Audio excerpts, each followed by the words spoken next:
श्री राधा कृष्णचंद्र भगवान की जय।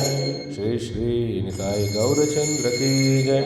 श्री श्री जगन्नाथ बलदेव सुभद्रा सुदर्शन देव की जय। श्री श्री हनुमान गरुड़ देव की जय। श्री निताय गौरचंद्र की जय। जगत गुरु विश्वगुरु शिल प्रभुपाद की जय। अनंत कोटि वैष्णव वृंद की जय। निताय गौर प्रेमानंदे हरि हरि ओम। नमो विष्णुपादाय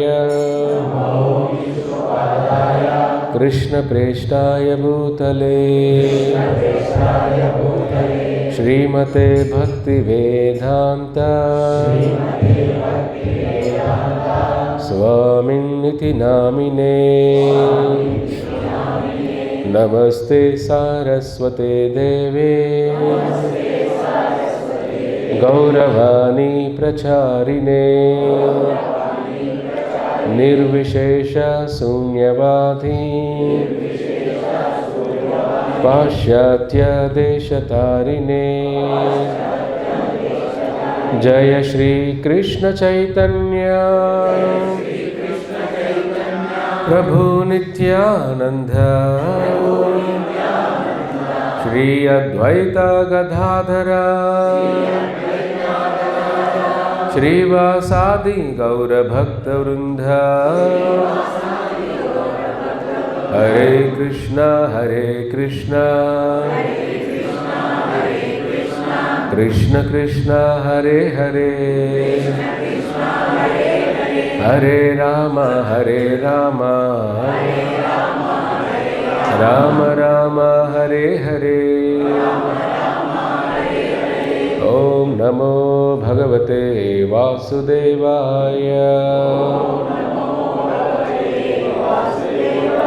ओम नमो भगवते वासुदेवाय।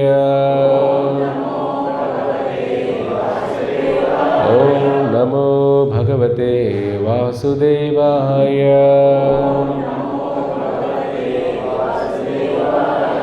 ओम अज्ञानतिमिरान्धस्य ज्ञानाञ्जनशलाकया चक्षुरुन्मिलितं येन तस्मै श्री गुरवे नमः। श्रील प्रभुपाद की जय। हरे कृष्णा। చాలామంది వైష్ణవ ఆచార్యుల్లో ఒక గొప్ప మహా ఆచార్యులు ఉన్నారు. ఆయన శ్రీ కులశేఖర ఆళ్వార్. ఎంతోమంది వైష్ణవాచార్యుల్లో ఒక స్పెషల్ ఆచార్యులు ఈయన కులశేఖర ఆళ్వార్. ఆళ్వార్ అంటే హూ ఈజ్ ఇమ్మర్స్డ్, అంటే భగవంతుడితో అంత లీనమైపోయిన భావం కలిగిన వాళ్ళు అని ఆళ్వార్ అంటే.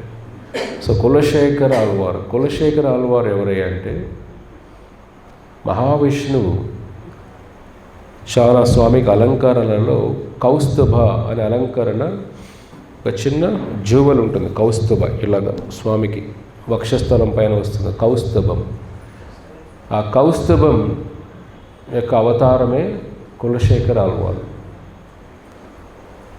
చాలా గొప్ప మహా ఆచార్యులు. అంటే భగవంతుడి కలియుగంలోనే ఒక ఆచార్యులు అవతరణ తీసుకున్న ఎక్కువ అవతారం తీసుకున్న యుగం ఈ కలియుగం. ఏ యుగాల్లో కూడా భగవంతుడు అవతారం తీసుకుంటారు, కానీ భగవంతుడు భక్తుల్లాగా అవతరించడం, కానీ ఆయన భక్తులు కూడా ఎక్కువ మంది అవతరించడం గురువుల్లాగా సత్యయుగం, త్రేతాయుగం, ద్వాపరయుగంలో కూడా జరగలేదు. ఈ కలియుగంలో మాత్రమే ఎంతోమంది గొప్ప మహా భక్తులు వైకుంఠం నుంచి ఈ లోకానికి వస్తారు. భక్త తుకారాం, జయదేవ గోస్వామి, మన కొన్ని ఆళ్వార్లందరూ కూడా, భక్తి వినోద ఠాకూర, తర్వాత జీవ గోస్వామి, రూప గోస్వామి, సనాతన గోస్వామి, గోపాల భట్ట గోస్వామి, రఘునాథ దాస గోస్వామి, రఘునాథ భట్ట గోస్వామి, విశ్వనాథ్ చక్రవర్తి ఠాకూర్, నరోత్తమదాస్ ఠాకూర్, ఇట్లా గొప్ప ఆచార్య పరంపర ప్రభుపాదుల వారి వరకు. ఈ పరంపర అంతా కూడా వైకుంఠం నుంచి ఈ లోకానికి ఆచార్యులాగా వచ్చిన పరంపర ఇది. కాబట్టి గొప్ప మహాభక్తులు కలియుగంలో గురువుల్లాగా వచ్చిన కలియుగం ఇది. కాబట్టి మహా అదృష్టమైన యుగం ఇది.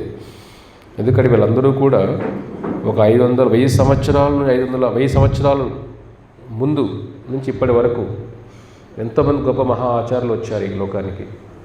కాబట్టి ఇవాళ మనకు విష్ణు భక్తి, నారాయణ భక్తి ఇవన్నీ మనకి ఈ లోకంలో దొరుకుతున్నాయంటే గొప్ప మహా ఆచార్యుల అవతరణ వల్లే. లేదంటే ఈ లోకంలో విష్ణు భక్తి లేదు. అంటే కలియుగంలో, ఎస్పెషలీ కలియుగంలో అటువంటి దైవచింతన అంటే ఈ విష్ణు ఆరాధన, విష్ణు భక్తి, భగవద్గీత, భాగవతార తక్కువగా ఉన్నది కలియుగంలోనే. ఎందుకంటే కలియుగం అంతా కూడా మలినాలతో ఉన్న యుగం ఇది. కంటామినేషన్. వాటర్ ప్యూర్గా ఉంటుందా? ఉండదు. గాలి ప్యూర్గా ఉందా? లేదు. కూరగాయలు ప్యూర్గా వస్తున్నాయా? లేవు. ఏది ప్యూర్గా అని చెప్పండి. మన హృదయం అన్నా ప్యూర్గా ఉందా? లేదు. అవన్నీ ప్యూర్గా లేకపోయినా పర్లేదు, ఇది లోపల వెళ్ళినా ప్యూర్గా ఉండాలి కదా. బయట ప్యూర్గా ఉంచాలో లేదా మీ చేతుల్లో ఉందా? అది లేదు కదా. బయట అన్నీ ప్యూర్గా ఉండాలంటే మీ చేతుల్లో ఉన్నాయి, అవన్నీ లేవు. కానీ మీ హృదయం ప్యూర్గా ఉండాలి, మీ చేతుల్లో ఉంది కదా. మన చేతుల్లో ప్యూర్గా ఉండాలని వదిలేసి ప్రపంచమంతా ప్యూర్గా ఉండాలని కోరుకుంటాం మనం తప్ప. అదే కదా, అన్నిటి కంప్లైంట్ చేస్తూ ఉంటాం. మనం లోపల శుద్ధిగా ఉంటే కదా. కాబట్టి ఆత్మశుద్ధి అనేది చాలా ముఖ్యం. కాబట్టి గొప్ప ఇలాంటి నేర్పించడానికి ఆచార్యులు వస్తారు. కులశేఖర్ ఆళ్వార్ వాళ్ళ తండ్రి గారికి ఎన్నో సంవత్సరాల నుంచి ఆయనకి పిల్లలు ఉండరు. ఆయన వాళ్ళ భార్య, భర్త ఇద్దరు కూడా ఆ మహావిష్ణుని వేడుకుంటారు, స్వామి ఒక కొడుకునివ్వు. ఎందుకంటే వాళ్ళు రాజుల వంశం.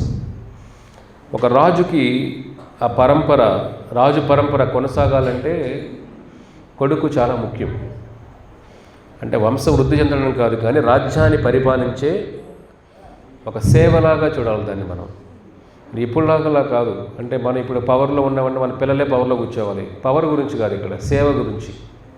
వాళ్ళంతా స్వామికి ప్రాధేయపడుతూ వేడుకుంటూ ఆరాధన చేస్తుంటే అప్పుడు గొప్ప మహాభక్తుడు మహావిష్ణు ఒక కౌస్తుభం, ఆ కౌస్తుభం అనే జ్యువెల్ ఆభరణం ఈ లోకానికి అవతరిస్తుంది.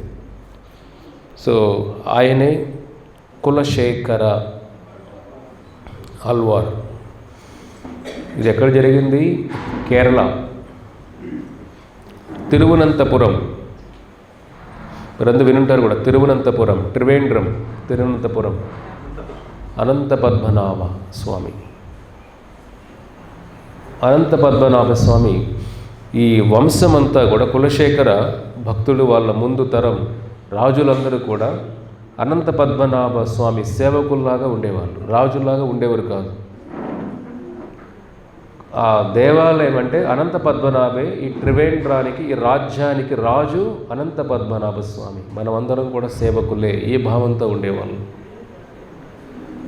ప్రతిరోజు ఒక 2 సార్లైనా దేవాలయంకి వెళ్ళి ప్రతిరోజు దేవాలయంకి వెళ్ళి ప్రతిరోజు వెళ్ళేవాళ్ళు. 2 సార్లైనా వెళ్ళేవాళ్ళు. వెళ్ళి అనంత పద్మనాభ స్వామికి రాజ్యంలో జరిగే పనులన్నీ కూడా, అక్కడ ఏమేమి జరుగుతున్నాయి కార్యక్రమాలు కానీ, అడ్మినిస్ట్రేషన్ అంత ఎలా, పరిపాలన ఎలా ఉంది అంతా కూడా అనంత పద్మనాభ స్వామికి వెళ్ళి రోజు వివరించేవాళ్ళు.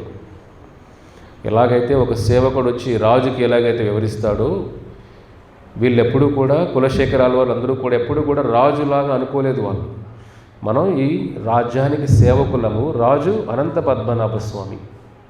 కానీ మన సేవకులు వెళ్ళి రాజుగారికి వివరించినట్టుగా ప్రతిరోజు వెళ్ళి స్వామికి వివరించేవాళ్ళు ఆ రోజు ఏం జరిగింది రాజ్యంలో అన్నీ కూడా. అది భావన. అనంత పద్మనాభ స్వామి రాజు, ఆయన మన సేవకులము. అదే దేవాలయం వెళ్ళేటప్పుడు కూడా ఈ రాజ అలంకరణ ఏమీ లేకుండా, ఆభరణ లేకుండా ఒక చిన్న పంచె మాత్రమే అంగవస్త్రంతో వెళ్ళేవాళ్ళు కులశేఖర్ రాజు. చక్రవర్తి కూడా భగవంతుని చూడడానికి. ఎందుకంటే అలంకరణ స్వామికి మాత్రం, మనకు కాదు అని ఆ భావంతో ఉండేవాళ్ళు. అట్లా గొప్ప మహాభక్తుడైన కులశేఖరాలు వారు ఒక చిన్న పంచె కట్టుకొని వెళ్ళేవారు దేవాలయానికి. ఇప్పుడు ఎలా అలాంటి భక్తులు ఎక్కడున్నారు చూడండి. ఎవరికైనా పవర్లో ఉన్న వాళ్ళు ఆర్భాటంతో వెళ్ళాలనుకుంటారు, అవునా కదా. అదే మీరు చక్రవర్తి అనుకోండి, ఇంకా ఎక్కువగా చూపిస్తాం భగవంతుడి దగ్గర కూడా మనం. అతను భక్తి, ఈ భావం లేదు ఇప్పట్లో. అప్పట్లో భావం అలా ఉండేది. అతను గొప్ప భక్తుడు ఆయన, అలా నడుస్తూ ఉండేది. ఆయనకి ఎలాగంటే ఇంత రాజ్యం ఉన్నా కానీ, ఇంత సంపద ఉన్నా కానీ మనసంతా కూడా ఎప్పుడు తృప్తిగా ఉండేది కాదు. అంటే ఎప్పుడు ఆయనకి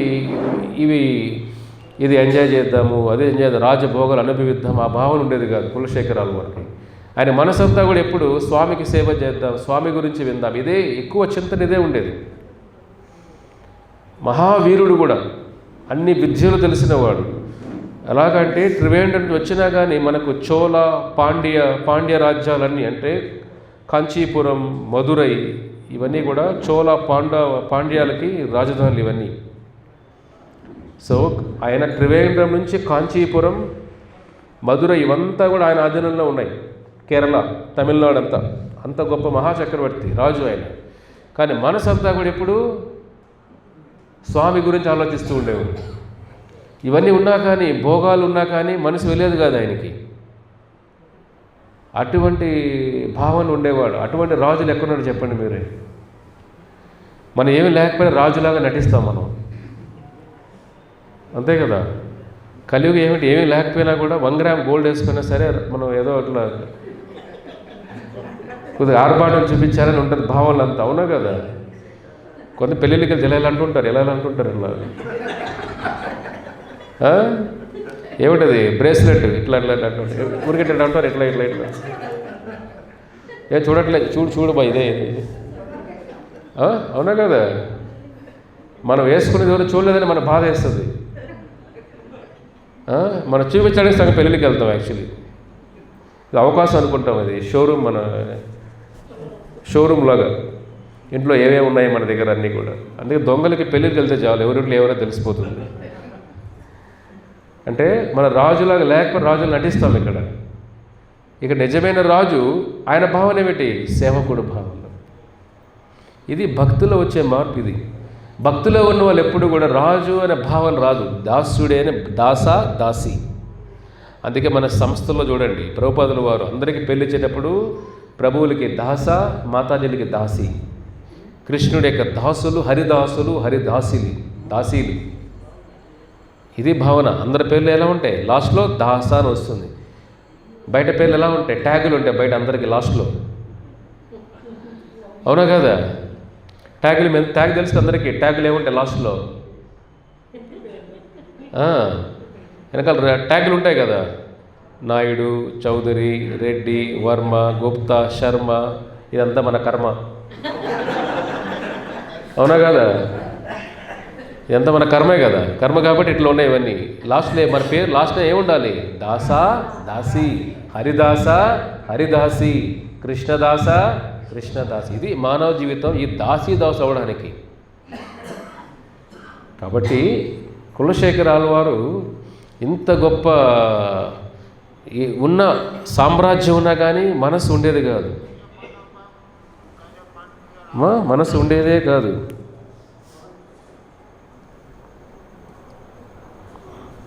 సో అంత నిరాడంబరంగా ఉండేవాళ్ళు, వినయంగా ఉండేవాడు. ఒక రాజు వినయం అంటే చాలా కష్టం ఉండడం. ఒక పవర్ ఉన్నవాడు వినయంగా చాలా కష్టం.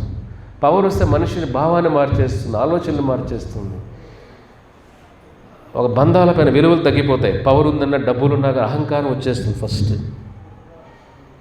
ముందు ఉన్న బంధాలు కూడా పక్కన పెట్టేస్తాం, అవునా కాదా. ఇది మనిషి భక్తులు లేనివాడి లక్షణాలు ఇవన్నీ కూడా. భక్తులు ఉన్నవాళ్ళు ఏమిటి, అహంకారం ఉండదు, సేవాభావమే ఉంటుంది. ఇలాగ కులశేఖరాల వాళ్ళు ఎలాగంటే ఆయన భక్తి ఇవన్నీ ప్రతిరోజు రామాయణం వినేవారు. ఆయన ప్రతిరోజు రామాయణం వినేవారు. రామాయణం వింటుంటే, అంటే మనం రామాయణం వింటుంటే ఒకసారి మనకు ఏదో కొద్దిగా స్పృహ, అలాగా రాములను గుర్తొస్తారు, బాగానే ఉంటుంది.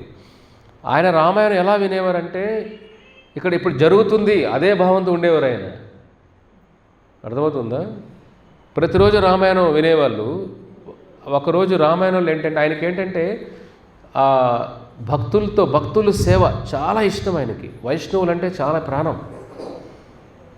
ఆయన హృదయం అంతా ఎప్పుడు కూడా శ్రీరంగనాథ స్వామి, శ్రీరంగం వెళ్ళిపోదా అనిపిస్తుంది ఆయనకి. ఆయన వెళ్తే మళ్ళీ రాడేమని భయం అందరికీ, మంత్రులందరికీ. అర్థమవుతుందా. మనకు ఆ టెన్షన్ లేదండి, మనం వెంటనే వచ్చేస్తాం.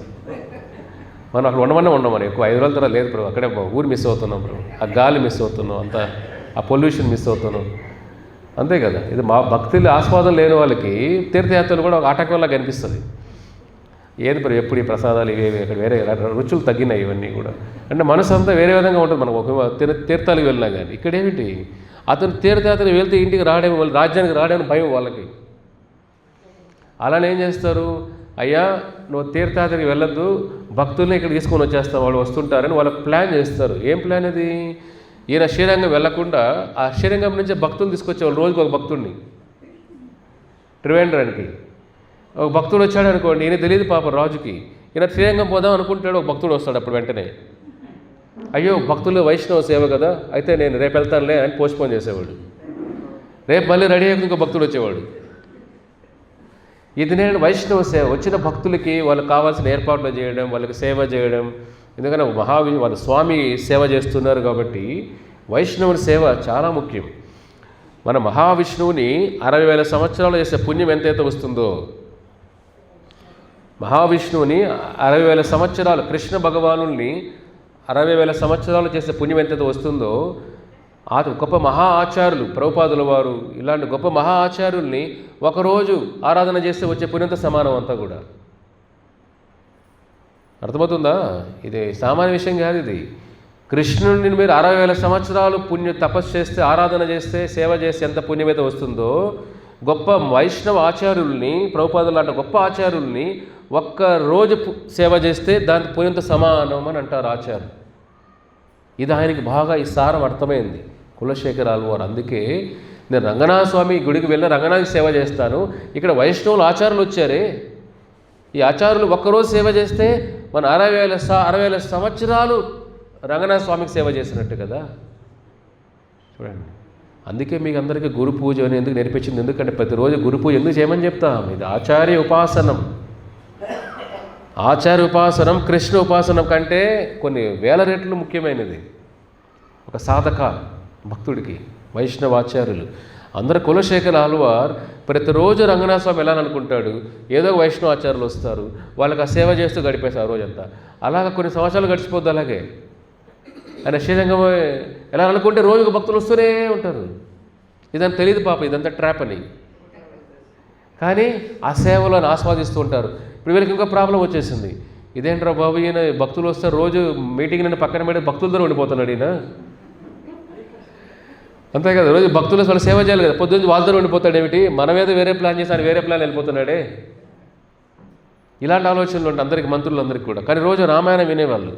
ఒకరోజు రామాయణాలు వినేటప్పుడు కూడా ఇవన్నీ చూసి వాళ్ళందరికీ, భక్తులందరికీ వీళ్ళు ఉపదేశం చేస్తారు మంత్రులందరూ కూడా. అయ్యా మీరు రామాయణంలో ఓన్లీ ఆనందంగా ఉన్న మాత్రమే చెప్పండి ఆయనకి, మీరు రామాయణం బాధలు కూడా చెప్పొద్దండి, మళ్ళీ అక్కడ బాధపడి ఆయన వెళ్ళిపోతాడేమో, ఆనందం ఉన్న మాత్రం చెప్పండి రామాయణంలో అనేది వాళ్ళు చెప్పేవాళ్ళు. పారాయణం అప్పుడు రామాయణ కథ, రామాయణం చెప్పేటప్పుడు ఆయనకేమిటి, శూర్పణఖ పంచవటి జరుగుతుంది కదా, శూర్పణఖ వస్తుంది రామాయణంలో. శూర్పణఖ వచ్చి రాముల వారిని అందాన్ని చూసి ఆశ్చర్యపోతుంది కదా, చూసి నిన్ను పెళ్లి చేసుకోవాలనుకుంటాను అంటుంది. రాముల వారు ఏమంటారు, అక్కడికి పెళ్ళి అయిపోయింది, సారీ అమ్మా మా వాడిని చేసుకో కావాలంటే. ఎవరు, లక్ష్మణుని చేసుకో అంటాడు. లక్ష్మణుడు తిరిగి వెళ్తుంది, నువ్వు కూడా పర్లేదు బాగానే ఉన్నావు చేసుకోవయ్యా అంటుంది. అయ్యయ్యో లేదు మా అన్న ఉన్నాడు, ఆయన నాకన్నా అందగాడు, నన్ను ఎలా చేసుకుంటాను తల్లి నిన్ను, నాకు మొత్తం ఆయనే, ఇంక నేను చేసుకోలేను, నాకు అంత క్వాలిఫికేషన్స్ లేవు, మొత్తం ఆయనే చేసుకోవాలి, ఆయన ఊరికాయలు అంటారంతే, నువ్వు ఆయన అడుగు మళ్ళీ అంటాడు. ఆయన మళ్ళీ వెళ్తుంది శూర్పణఖ, మళ్ళీ రాముడు అడుగుతుంది పెళ్లి చేసుకోవాలి. ఆ కథ అంతా మీరు వినుంటారు. వినిన తర్వాత లక్ష్మణుడు శూర్పణఖ చెవులు ముక్కు కోసేస్తారు. అప్పుడు ఆవిడ చాలా కోపంగా భయంకరమైన కోపంతో వెళ్తుంది వెనక్కి వెళ్ళి వాళ్ళ అన్నా తమ్ముళ్ళు చెప్తుంది, ఇది విషయం, ఇది ఈ రాముడు ఇట్లా మన అవమానపరిచాడు నన్ను అని సైన్యాన్ని తీసుకుని వెళ్తుంది. రాముల వారి దగ్గర పంపిస్తుంది. శూర్పణఖ తమ్ముళ్ళు అన్నలు వస్తారు, రాముల వారి పైన దండయాత్రలాగా వస్తారు, కొన్ని వేల మంది సైనికులు వస్తారు రాములు కూడా. ఇది రామాయణంలో కులశేఖర ఆళ్వారికి, ఆయన మహాభక్తుడు కదా, ఆయనకి చెప్తుంటారు ఈ కథ. శూర్పణఖ అన్నాదమ్ములందరూ కూడా సైన్యం తీసుకుని వెళ్తారు రామచంద్రులకి అంటే నేను చెప్తాడు, సైన్యం రెడీ చేయండి మనం కూడా వెళ్ళాలంటాడు ఆయన. అర్థమైందా? రాముల వారిపై దండయాత్ర అంట, సైన్యం రెడీ చేయండి వెంటనే, అందరూ రెడీగా ఉంటారని చెప్తాడు. ఇంకా అందరికి ఈయనంటారు బాబు అంటున్నాడు. నేను ఎప్పుడు అయిపోయింది రామాయణం? అర్థమైందా? రామాయణం త్రేతాయుగంలో అయిపోయింది, ఇప్పుడు దండయాత్ర ఇప్పుడు పోవాలన్నాడు. రావణుడు ఇప్పుడు చనిపోయాడు కూడా కదా, ఎలా చెప్పాలి ఈయనకి ఇప్పుడు మనం? అందరూ ఆశ్చర్యపోతుంటారు. ఆయన అంటే రామాయణం మన గతం కాదు, జరుగుతుంది అని ఆ భావంలో ఉంటారు ఆయన. ఎంత భక్తి ఉంటే ఆ స్థితి ఉంటుంది చూడండి. ఓ రాములు వారు ఆపదంలో ఉన్నారని మనం వెళ్ళాలి, వెంటనే సైన్యం రెడీ చేయంటాడు. అందరికీ ఆయన మాట జవదాట్లేరు కదా, రెడీ చేయాల్సిందే. మంత్రులు చెప్తారు, అరే మీరు కొద్దిగా వెళ్ళండి, మళ్ళీ వెనక్కి రండి, వచ్చి మనం వెళ్ళామంటే అక్కడ రాముల వారు గెలిచారని చెప్పండి అంటారు. ఈ సైన్యం కొంత బయట వెళ్తారు, మళ్ళీ వస్తారు. తర్వాత వచ్చి కులశేఖరాల వారికి ఉపదేశం ఏమిటంటే రాముల వారు గెలిచారు, మన యుద్ధంలో గెలిచామంటారు. ఓ సభాష్ సభాష్, అందరికీ భోజనాలు పెట్టండి అంటాడు.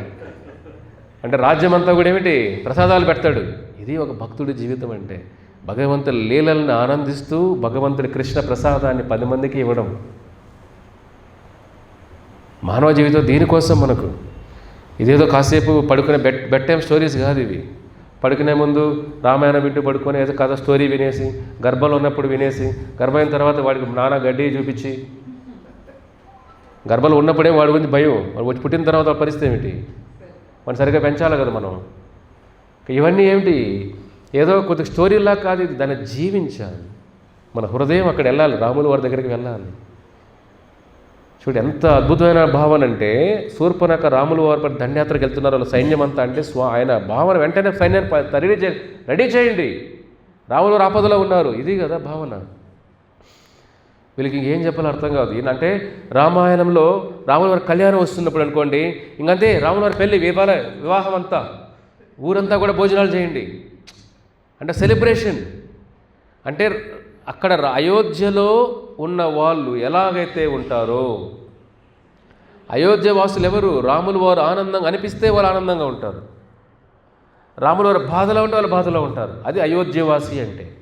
ఊరికి అయోధ్యలో ఉండడం కాదు అయోధ్యవాసి అంటే, ఆ భావంతో ఉంటారు. స్వామి తప్ప వేరే భావం లేదు, రాముల వారు సుఖమే కోరుకునే వాళ్ళంతా కూడా అట్లా ఉండేవాళ్ళు. ఆయనకేమిటి ఇదే భావన, రాముల వారు ఆనందంగా జరుగుతుంటే ఆయన ఆనందంగా ఉండేవాళ్ళు. అప్పటి నుంచి అందరూ వాళ్ళు ఏం చేస్తారు, కులశేఖరాల వారు రామాయణం వినేటప్పుడు వాళ్ళు ఆనందంగా ఉన్న మాత్రం చెప్పేమని చెప్పేవారు వాళ్ళకి. ఈయన బాధలో దండయాత్ర అవి అంటున్నాడు, ఇవేం చెప్పొద్దయ్యా బాబు మీరు, ఓన్లీ సుఖంగా ఉన్నవి చెప్పండి రామాయణంలో అంటారు. అలా జరుగుతూ ఉంటుంది. అలా పారాయణం జరుగుతూ ఉంటే ఈయన రోజు ఇంకంత ఉత్సవాలాగా ఉండేది.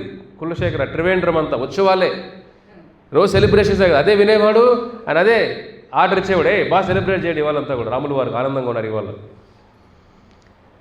రోజు రామాయణం చెప్పే వ్యక్తి ఒకరోజు రాలేకపోతాడు, వాళ్ళ కొడుకుని పంపిస్తాడు, రామాయణం గురించి చెప్పయ్యా కులశేఖరాల వారికి చదవడానికి, వాల్మీకి రామాయణం. ఆ రోజు ఆ వైష్ణవుడు లేక వాళ్ళ కొడుకు వస్తాడు, కొడుకు చదువుతాడు. కొడుకు ఏం చేస్తాడు, కంటిన్యూ చేస్తాడు నెక్స్ట్ ఏముందో. వీళ్ళేం చేసేవాళ్ళు, ముందంతా రామాయణంలో సెలెక్టివ్గా అక్కడెక్కడెక్కడ మంచివే చెప్పేవాళ్ళు అంతే, అంటే బాధగా లేనివే చెప్పేవాళ్ళు. ఈ అబ్బాయికి తెలియదు పాపం, వాళ్ళ నాన్నగారు చెప్పలేదు నువ్వు బాధ చెప్పకూడదని. ఏం చేస్తారు, కంటిన్యూ చేస్తాడు. ఇక్కడ కంటిన్యూ స్టోరీ ఏముందంటే, వాళ్ళు చెప్పే స్టోరీలో సీతాదేవి మారీచుడు వస్తాడు కదా బంగారు జింకలాగా, ఆ స్టోరీ ఉంటుంది ఇక్కడ. స్టోరీ ఇప్పుడైతే సీతాదేవి నాకు మారీచుడు బంగారు జింక కావాలి అని వేడుకుంటే, అప్పుడు రాముల వారు లక్ష్మణుడికి అప్పగించి వెళ్తారు.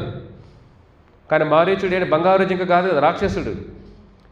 ఏం చేస్తాడు, మారీచుడు రాముల వారిలాగా అడుస్తాడు, నన్ను కాపాడు, ఆపదలో ఉన్నాను, లక్ష్మణ కాపాడు, సీత కాపాడు, ఇట్లా రాముల వారు గొంతుతో అరుస్తాడు మారీచుడు. తల్లి ఏమనుకుంటుంది, సీతాదేవి అనుకుంటుంది, అయ్యో రాముల వారు ఆపదలో ఉన్నారే.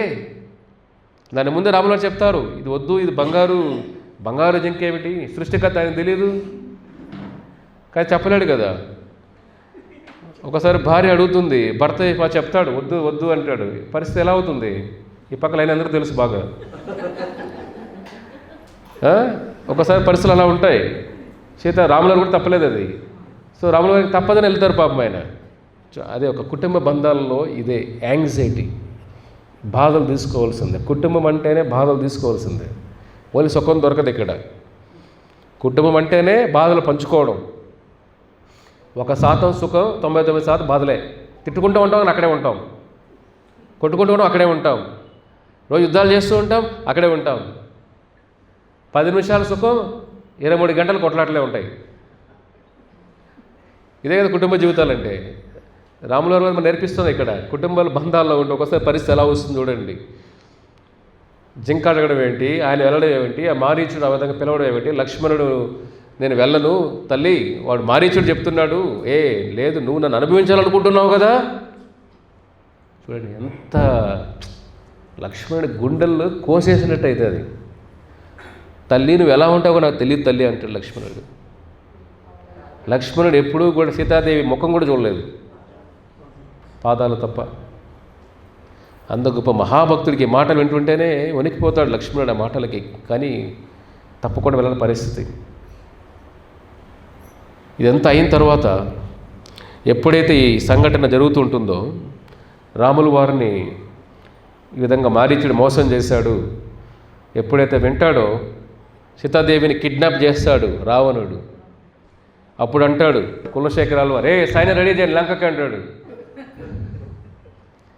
అర్థమవుతుందా? సైన్యం రెడీ చేయండి లంకకి, రావణాసు ఎవరు లేపేసేయాలి, మనం చంపాలి వాడిని. తల్లిని తీసుకెళ్తాడా అని మొత్తం యుద్ధ బేరి మోగిచ్చేస్తాడు రాజ్యమంతా. అందరికీ అర్థం కాదు ఎలా ఉంటుంది పరిస్థితి చూడండి. ఈ యుద్ధం ఎవరితో చేయాలి? యుద్ధం ఎవరితో చేయాలి? రావణుడు చనిపోయాడు ఆల్రెడీ. ఎలా చెప్పాలి ఆయనకి? ఇప్పుడు మనం ఆయన కరెంట్లో ఉన్నాడు, ఆ కథలో ఉన్నాడు, ఆయన ఆ భావంలో ఉన్నాడు. రాజుకి చెప్పే ధైర్యం చాలదు, ఆయన భక్తి భావంలో ఉన్నాడే. యుద్ధం అందరూ రెడీ అవుతారు. ఇంకా నేను కూడా వస్తాను, ఆయన బయలుదేరుతాడు రథం పైన లంక వరకు అని. త్రివేణి నుంచి వచ్చేసి రామేశ్వరంకి వచ్చేస్తాడు ఆయన సైన్యం తీసుకొని.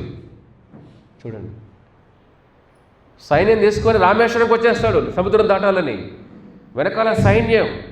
రాజు ఎప్పుడు వెనకాల రాడు, రాజు ఎప్పుడు ముందుంటాడు యుద్ధంలో. రాజు వెనకాల ఉండడు, ముందుంటాడు. చనిపోవడానికి ఫస్ట్ నేను చనిపోతాను, నన్ను చంపిన సైన్యంతో. ఇది రాజు భావన. చనిపోవడానికి ఫస్ట్ రెడీగా ఉండాలి రాజు అవ్వాలంటే, దోచుకోవడానికి కాదు, చనిపోవడానికి రెడీగా ఉండాలి. ఇక్కడ కులశేఖరాలు వారి సైన్యం అంతా తీసుకొని రామేశ్వరం వెళ్తారు.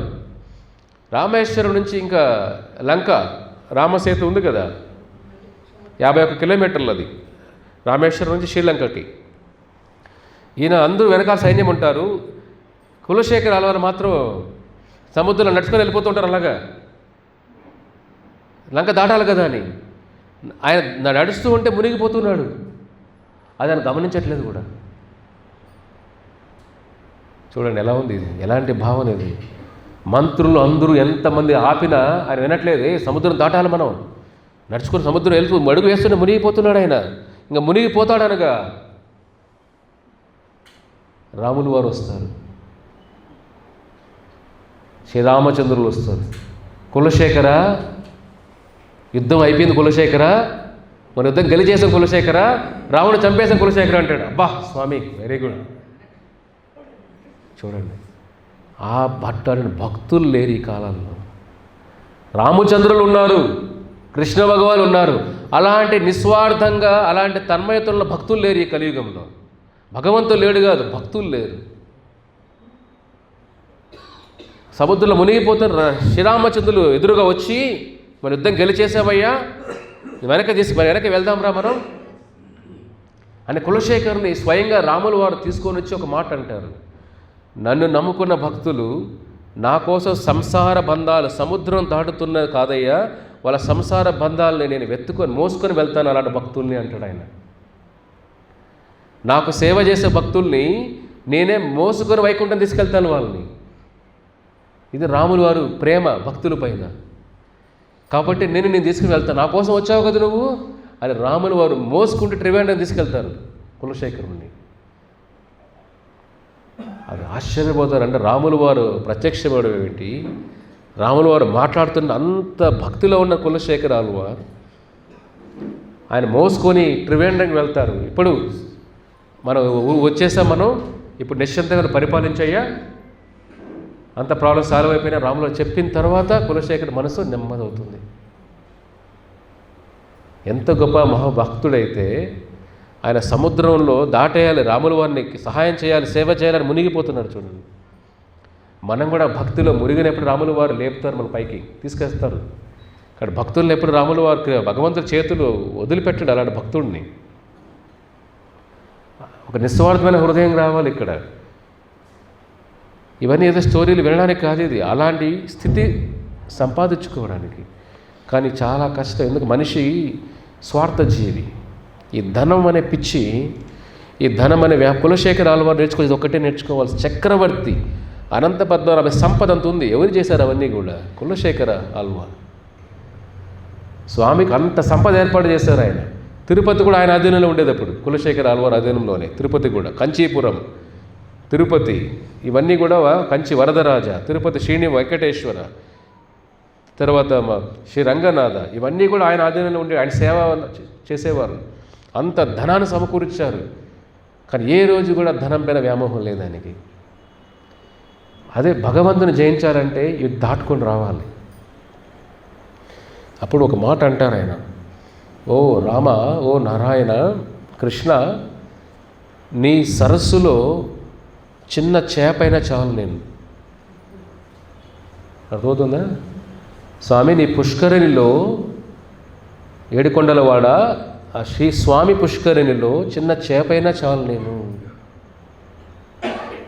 స్వామి, లేదా ఒక చిన్న నీ ఉన్న క్షేత్రంలో చిన్న ఒక మొక్కలాగా పుట్టినా చాలు స్వామి. లేదు నీ దేవాలయంలో ఒక చిన్న గడపలాగా ఉన్నా, ఒక రాయిలాగా ఉన్నా చాలు స్వామి. అదే కులశేఖర పడియర్ అంటారు తిరుమల టెంపుల్లో. అర్థమవుతుందా? గడపలు ఉంటాయి కదా, కులశేఖర పడియర్ అంటారు గడపని. ఆయన కోరిక ఏమిటి? నీ దేవాలయంలో ఒక గడప రాయిగా ఉన్నా కూడా చాలు స్వామి నా జీవితానికి, ఈ రాజభోగాలు వద్దు స్వామి. మనేమంటాం, స్వామి నువ్వు తర్వాత రా, ముందు రాజభోగాలు ఇవ్వు నాకు. అవునా కదా? కలియుగంలో ఏమిటి? స్వామి నువ్వు తర్వాత రా, నిదానంగా లాస్ట్లో 70-80 తర్వాత నువ్వు రా, నువ్వు క్లైమాక్స్లో రా, ముందు రాజభోగాలు ఇవ్వు నాకు, ముందు రాజుని చేయి, తర్వాత దాసుని అవుతాను నేను. ఆయన ఏమంటున్నాడు? ఆయన అంటాడు ఒక మాట, కృష్ణ నన్ను ఎందుకో ఈ రాజుల కుటుంబంలో పుట్టించావు కృష్ణ, నువ్వు నన్ను చిన్న కుటుంబంలో, పేద కుటుంబంలో పుట్టించి ఉండొచ్చు కదా స్వామి. చూడండి ఆయన బాధ ఎలా ఉందో. మనేమంటే పేదలుగా పుడితే అమ్మా నాన్న తిడతాం, ఏం కర్మరా ఇది, పొద్దు నుంచి తినడానికి లేదు, డబ్బులు ఎప్పుడు పేదరికం వాడు ఫ్రస్ట్రేషన్ పెరిగిపోతాడు వాడు. కులశేఖరాలు ఏమంటున్నారు? ఈ రాజు కూడా నాకెందుకు పుట్టించావు స్వామి, పేద కుటుంబంలో పుట్టించి ఎప్పుడు ఈ ఆర్భాటాలు లేకుండా ప్రశాంతంగా ఉండేది కదా జీవితం నాది, ఇప్పుడు నీ నామస్మరణలో ఉండేవాను కదా. ఆయన కోరిక చూడండి, ఆయన తిట్టుకుంటున్నాడు రాజభోగాలన్నీ. భక్తిలో వచ్చినప్పుడు లక్ష్మీదేవి పైన వ్యామోహం ఉండదు అసలు. అంత ముకుంద ఆయన పైన వ్యామోహం, రంగనాథ ఆయన అందం చూసి ఆయన కూడా తన్మయత వెళ్ళిపోతాం. ఇవన్నీ ఇలా జరుగుతూ ఉంటాయి. ఇవన్నీ చూసి మంత్రులందరికీ షాక్ అయిపోతారు. ఇతను ఎలా మనం మార్చాలి, ఇతనేమో గొప్ప చక్రవర్తి, గొప్ప జ్ఞానవంతుడు, భక్తివంతుడు, కానీ ఆయనకి వైరాగ్యం ఎక్కువైపోయిందే అని వాళ్ళు ఏం చేస్తారంటే, దీనికి అందరికీ మూల కారణం విష్ణు భక్తి, వైష్ణవులు. ఆయనకి వైష్ణవులు అంటే చాలా ప్రేమ, భక్తులు అంటే ప్రేమ, సేవ చేస్తాడు కాబట్టి ఏదైనా చేద్దాం అని ఏం చేస్తారంటే, దేవాలయంలో ఒక విలువైన నగని దొంగిలిచ్చేస్తారు మంత్రులు. ప్లాన్ చేస్తారు వాళ్ళు, ఆ విలువైన నగని మనం దొంగతనం చేసి ఈ భక్తులపైన నెట్టేద్దాం. రాజు అప్పుడు ఇన్వెస్టిగేషన్ చేయమంటాడు. అప్పుడు ఈ భక్తులు దొరుకుతారు, మన భక్తులను దొంగలాగా చూపిద్దాం. అప్పుడు ఆయన భక్తులపై వ్యక్తి వచ్చేస్తుంది. అప్పుడు ఆయన విష్ణు భక్తిలో నుంచి, శ్రీరంగం నుంచి భక్తులు దూరం అయిపోతాడు, రాజ్యంలో మన వైపు ఉంటాడు అని మంత్రులందరూ ప్లాన్ చేస్తారు. ప్లాన్ చేసి విలువైన విలువైన ఆభరణాన్ని దొంగతనం చేసేస్తారు. చేసి రాజుకి, కులశేఖర్కి చెప్తారు, అయ్యా మన బండాగారంలో, మన ట్రెజరీలో ఒక విలువైంది పోయింది. ఎలా పోయింది? ఈ భక్తులు ఎవరైతే చూసుకుంటారో భక్తులు వాళ్ళే కొట్టేసి ఉంటారు. అర్థమవుతుందా? భక్తులు సేవ చేస్తారు, పద్మనాభ స్వామి వాళ్ళే కొట్టేసి ఉంటారు దీన్ని, వాళ్ళపై డౌట్ ఉంది మాకు అని అంటాడు. అందరూ అంటారు.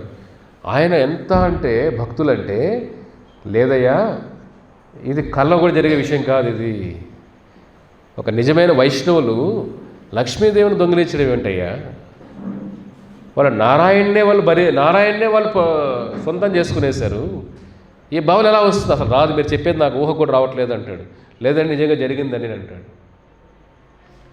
చూడండి, ఆయన అంటాడు, ఒక మాట అంటారు, అవునా జరిగిందా? అదొక పని చేయండి, జరిగితే ఒక కుండ తీసుకోరండి. కుండ తీసుకొని వచ్చి కుండలో ఒక కాలసర్ప నాగును దాని కుండలో వదలండి. నేను చేయబెడతాను. ఒకవేళ విష్ణు భక్తులే దొంగతనం చేస్తుంటే, భక్తులు దొంగతనం చేస్తుంటే, గొప్ప భక్తులు వైష్ణవులు, ఆ పాము నన్ను కరుస్తుంది. ఆ పాము నన్ను కరవలేదంటే ఆ వైష్ణవులు దొంగతనం చేయలేదు. ఇది నేనే పరీక్షించుకుంటా అంటాడు. చూడండి, అంత నమ్మకం భక్తుల పైన ఆయనకి. వైష్ణవులు అటువంటి గుణాలు ఉండాలి. ఇప్పుడున్న అటువంటి భక్తులు తయారు చేయాలి. అది సంస్థ. ప్రభుపాదులు అంటారు, ఇస్కాన్ సంస్థ ఏమిటి? గొప్ప వైష్ణవులు తయారు చేయడం సంస్థ ఇది. ఈ రాజభోగాలు కాకుండా భక్తి, భగవంతుడి కోసం ఆ భావన సంపాదించుకోవాలి. అటువంటి గుణాలు తయారు చేయాలి. ఎలాగైతే కాలేజీలు ఇవన్నీ కూడా మెడికల్ కాలేజీలు డాక్టర్లు తయారు చేస్తున్నాయి, ఇంజనీరింగ్లు తయారు చేస్తున్నారు. వైష్ణవుల్ని బ్రాహ్మణులు ఎవరు తయారు చేయాలి? సంస్థ, ఒక టెంపుల్ తయారు చేయాలి.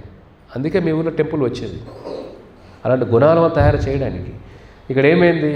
ఎప్పుడైతే నాన్న ఇలా చేయమని అంటారో వెంటనే మంత్రులు ఇంకేం చెప్పలేరు ఇంకా. సో ఒక పాముని కొండలో పట్టుకొని వస్తారు, దగ్గర తీసుకొస్తారు. సభలో అందరూ ఉంటారు, భక్తులు అందరూ ఉంటారు కూడా. అందరి ముందరే ఆయన ఏమాత్రం భయం లేదు, చనిపోతామని భయం లేదు. కొండలో చేయి పెడతారు. కొండలో చేయి పెట్టి అలా ఉంటారు. అలా చేయి బయటికి తీస్తుంటే పాము కూడా అలాగా వస్తుంది, పైకి వచ్చేస్తుంది. ఆయన కాటేది ఏమీది. అందరూ ఇంకా మంత్రముగ్ధులైపోతారు. అంటే ఎంత ఆశ్చర్యం, ఎంత ఇది భక్తులు, ఎంత నమ్మకం భక్తుల పైన. వెంటనే చూడండి ఎవరు తప్పు చేశారు. ఇప్పుడు నిజం చెప్పండి అంటాడు మంత్రుల్ని. ఇప్పుడు భక్తులు ఉన్నది మాత్రం వాళ్ళ తెలివి తక్కువ వాళ్ళు కాదు, చాలా తెలివి ఉన్న వాళ్ళు భక్తులు. అంటే ఇప్పుడు ఇవన్నీ తప్పించుకొని రావాలంటే ఎంత తెలివి ఉండాలి, అవునా కదా? ఇప్పుడు వెళ్ళే దారంతా ముళ్ళులు అన్నీ కూడా భయంకరంగా ఉంటే తప్పించుకొని వెళ్ళేవాడు ఎంత స్మార్ట్ ఉండాలి, అవునా కదా? వెళ్ళి గొంతులో పడిపోయేవాడు స్మార్టా? తప్పించుకొని వెళ్ళేవాడు స్మార్ట్ కదా. భక్తులు అంటే ఎవరు తప్పించుకొని వస్తారు. ఈ ధనాలు, భోగాలు, సుఖాలు దాటుకొని నారాయణ నువ్వే నువ్వు తప్ప నాకు వేరే మధ్యలో ఏమీ లేవు నాకు. ఇంకా ఎంత స్మార్ట్గా ఉంటే తప్ప అంత దారి జాగ్రత్తగా వెళ్ళగలుగుతారు. అది చూసి అందరూ కూడా ఆశ్చర్యపోతారు. మంత్రులు ప్రాధాయపడతారు, స్వామి క్షమించండి, మేమే తప్పు చేశాం.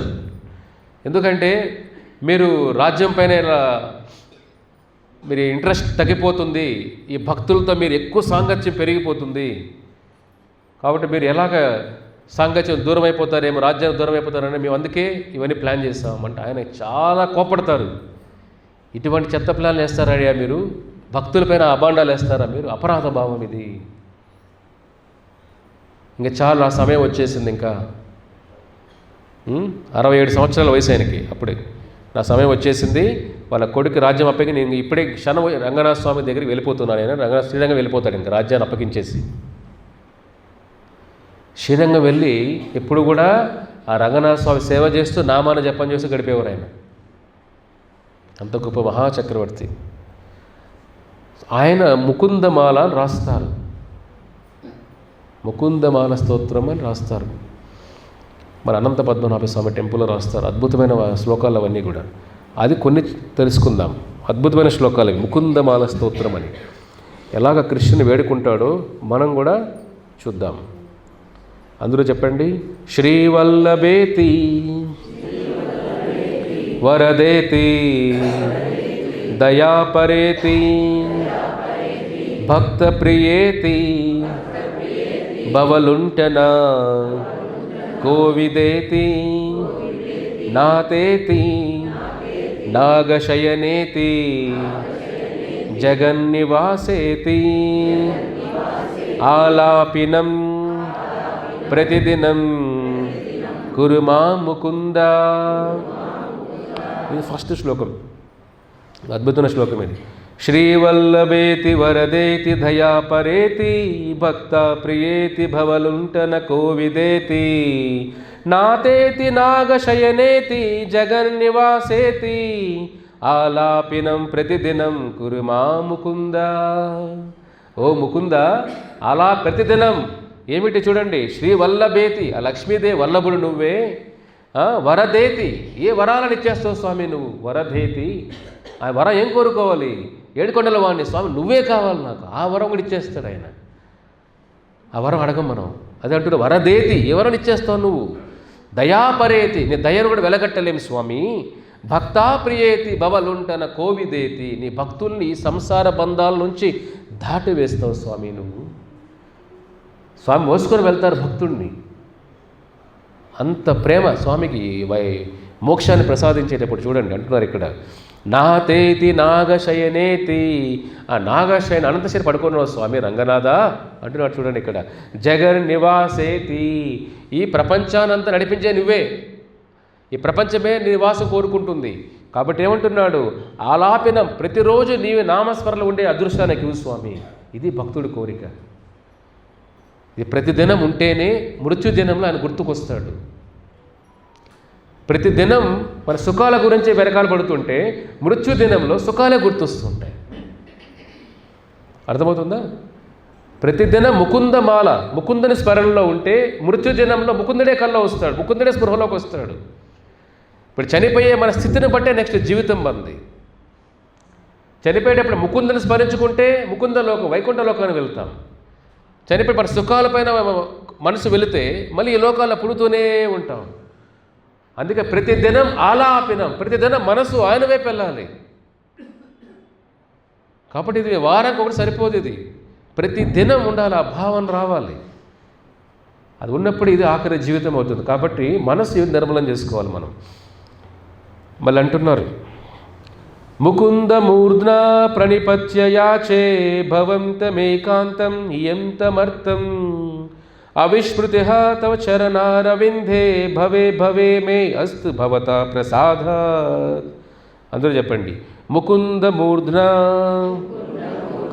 ప్రణిపత్య యాచే భవంతం ఏకాంతం ఇయంతం అర్థం అవిస్మృతి తవ శరణారవిందే భవే భవే మే అస్తు భవతా ప్రసాద. ఓ ముకుంద, పరిప్రజ్ఞ యాచే, నేను వేడుకుంటున్నానయ్యా, బెగ్గింగ్, మిమ్మల్ని వేడుకుంటున్నా, ప్రాధేయపడుతున్నా. ముకుంద, కృష్ణ, నీకు ప్రాధేయపడుతున్నా. ఏమి నా కోరిక ఏమిటి?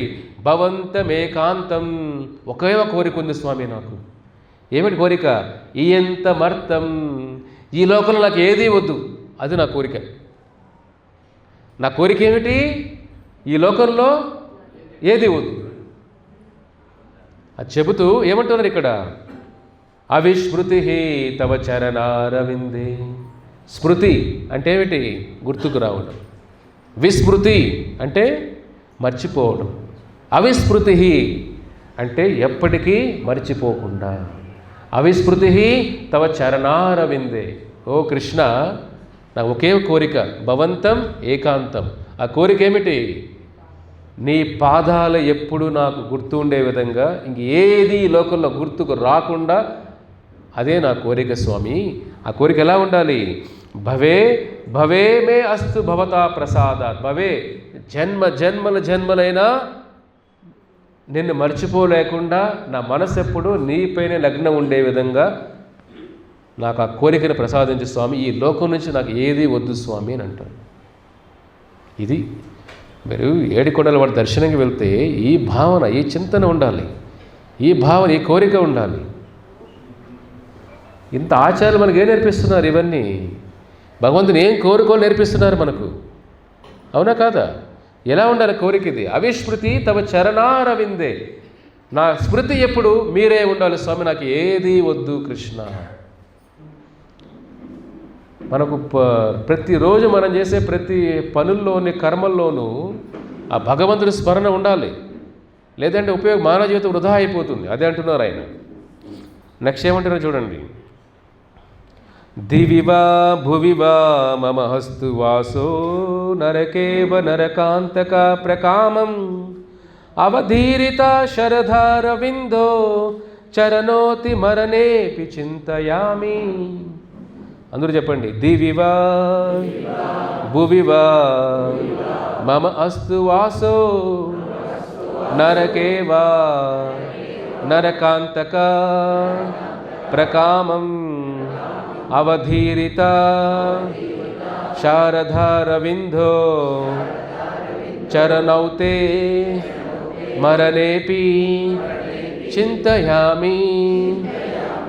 అద్భుతమైన శ్లోకం ఇది కూడా. దివివా భువివా, ఓ రంగనాథ, ఓ ముకుంద, కృష్ణ, దివివా స్వర్గం నాకొద్దు స్వామి, దివివా భువివా నాకు ఈ లోకము భూలోకాన్ని కోరుకోవట్లా, స్వర్గలోకాలు కోరుకోవట్లే. భువివా దివా మమ వస్తు వాసో, నేను ఏ లోకం కోరుకోవట్లేదు స్వామి.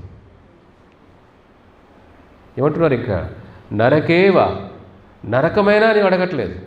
నరకాంతక ప్రకామం, నరకాన్ని అంతం చేస్తావు నువ్వు. నీ నామం ఏం చేస్తుంది?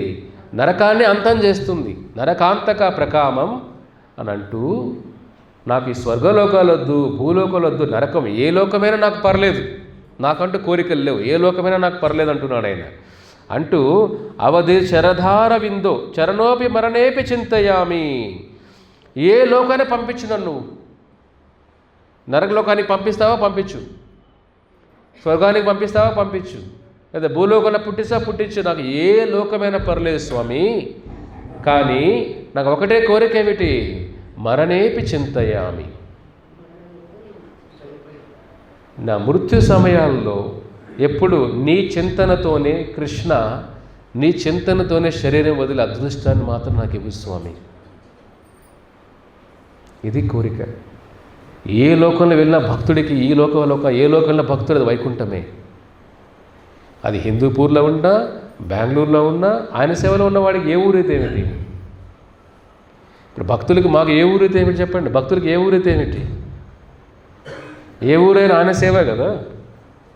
అది అమెరికా అయినా, లండన్ అయినా, ఆస్ట్రేలియా అయినా, హిందూపూర్ అయినా, దుబాయ్ అయినా, ఏ ఆస్ట్రేలియా అయినా, ఏ దేశమైనా ఏమిటి? మనసు భావన అంతా స్వామి పైన ఉన్నప్పుడు ఏ ఊరైనా వైకుంఠమే.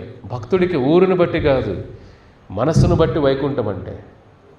ఆయన ఏమంటున్నాడు? చనిపోయేటప్పుడు చింతయామి, నీ చింతనే ఉండాలి స్వామి. భగవత్ చింతన ఎలా వస్తుంది చెప్పండి? మన పొద్దున్నుంచి దేహ చింతనలో ఉంటాం, అవునా కదా? కుటుంబ చింతనలో ఉంటాం, అన్ని వ్యాపకాల్లో ఉంటాం. ఈ భగవత్ చింతన ఎలా వస్తుంది చెప్పండి? భక్తుల సాంగత్యంలో ఉంటేనే వస్తుంది. ఇప్పుడు జీవితాలంతా భక్తులకు అర్పించిన వాళ్ళకే కష్టం అనిపిస్తే మామూలు జీవులకి ఎంత కష్టం భగవంతుని స్మరించుకొని చనిపోయేటప్పుడు. మీరు అనుకోవచ్చేమో, ఇప్పుడు ఏముందిలే ప్రభు చనిపోయేటప్పుడు నారాయణనే వెళ్ళిపోతాంలే అనేస్తాం.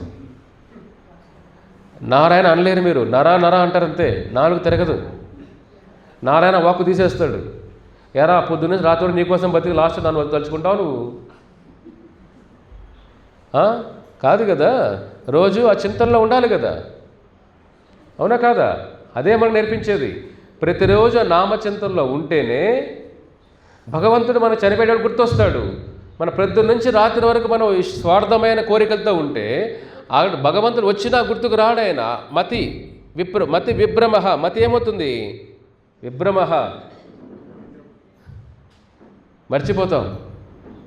కాబట్టి మీరు అనుకున్నట్టుగా ఇది ఒక్కటి గుర్తుపెట్టుకోండి, భగవంతుని స్మరించాలంటే ఆయన కృప లేకుండా ఆయన స్మరించలేరు.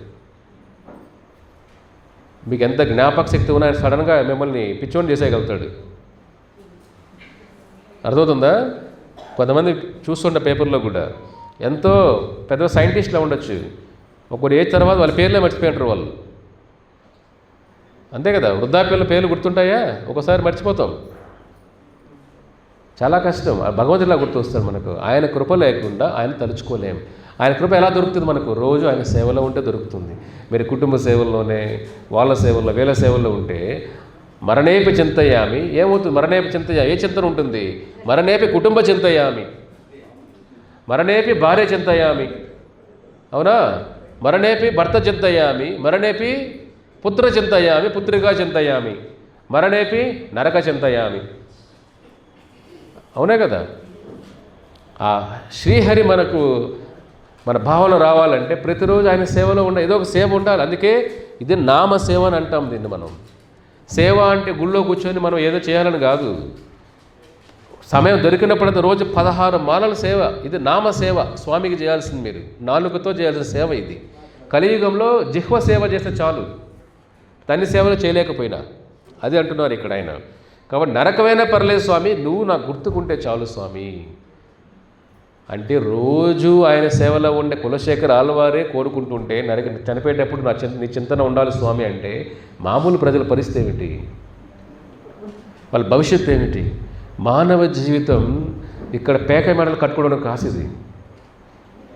ఇది ఎప్పుడు గుర్తుపెట్టుకోవాలి మీరు. మానవ జీవితం మన హృదయంలో దేవాలయాలు కట్టాలి కృష్ణుడికి. మన హృదయంలో కట్టుకోవాల స్వామి. శ్రీనివాసుడు మన నివాసం అవ్వాలి, మన హృదయ నివాసం అవ్వాలి స్వామి. మన బయట ఎంత స్థితికి వెళ్ళినా కానీ జీరో అయిపోతాం.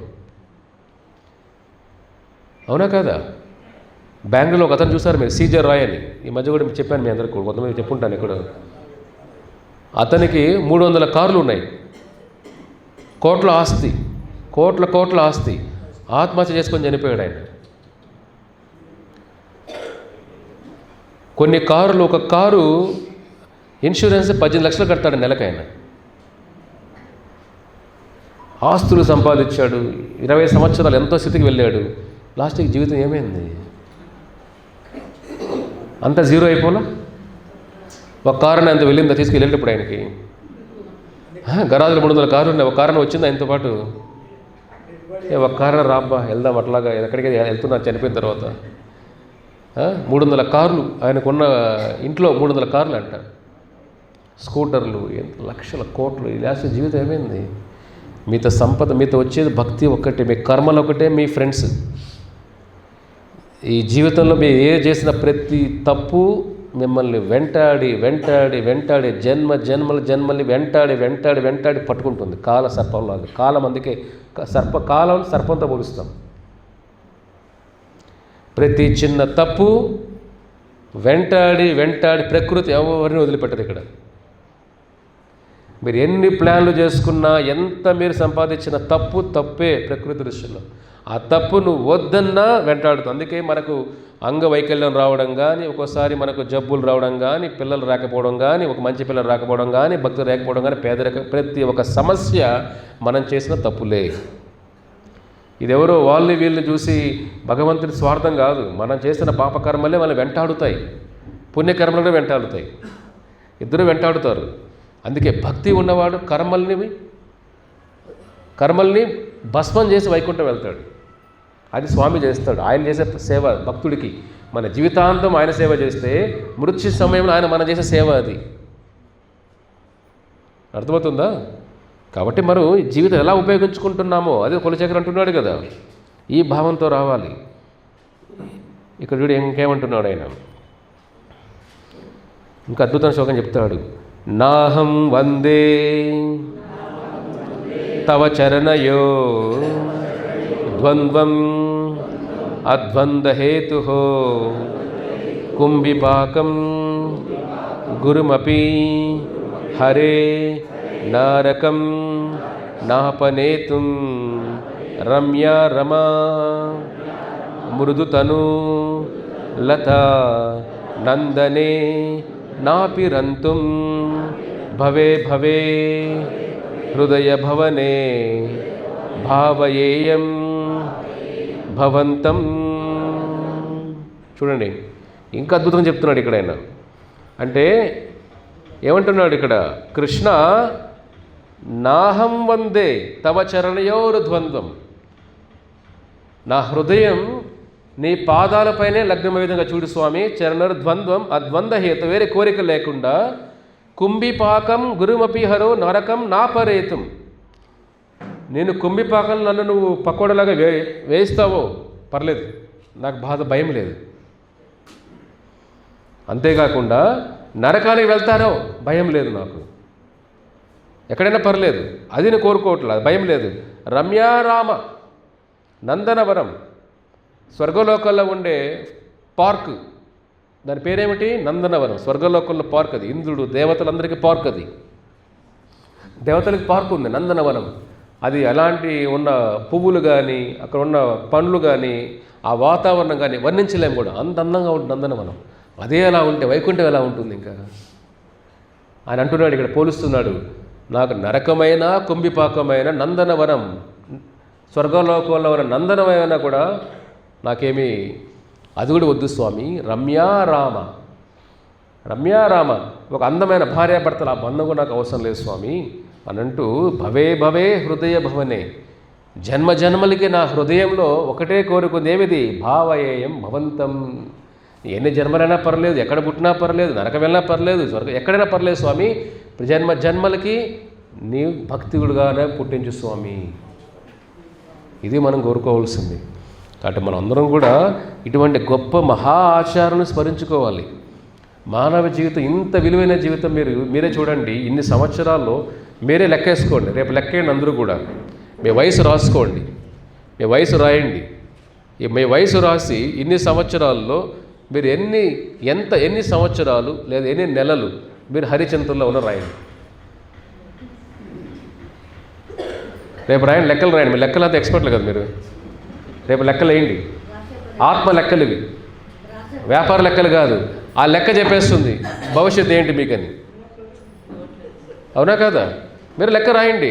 పొద్దున్నుంచి ఏం చేస్తాం, పిల్లలకి టిఫిన్లు, స్నాక్లు, బాక్సులు, ఇది వాళ్ళు డబ్బులు, సంపాదన, ఇలా ఇన్వెస్ట్మెంట్, రియల్ ఎస్టేట్లు, భూములు, అమ్ముడు అంతే కదా. అమ్మడం కొనడం, కట్టడం, ఇది చేయడం, అది చేయడం, ఇదే పొద్దున్నుంచి రాత్రికి ఇదే మైండ్ అంతా ఇదే ఉంటుంది. మధ్యలో చిట్స్ కూడా ఉంటాయి, మళ్ళీ చీటీ వ్యాపారాలు, ఇవి మైండ్ అంతా.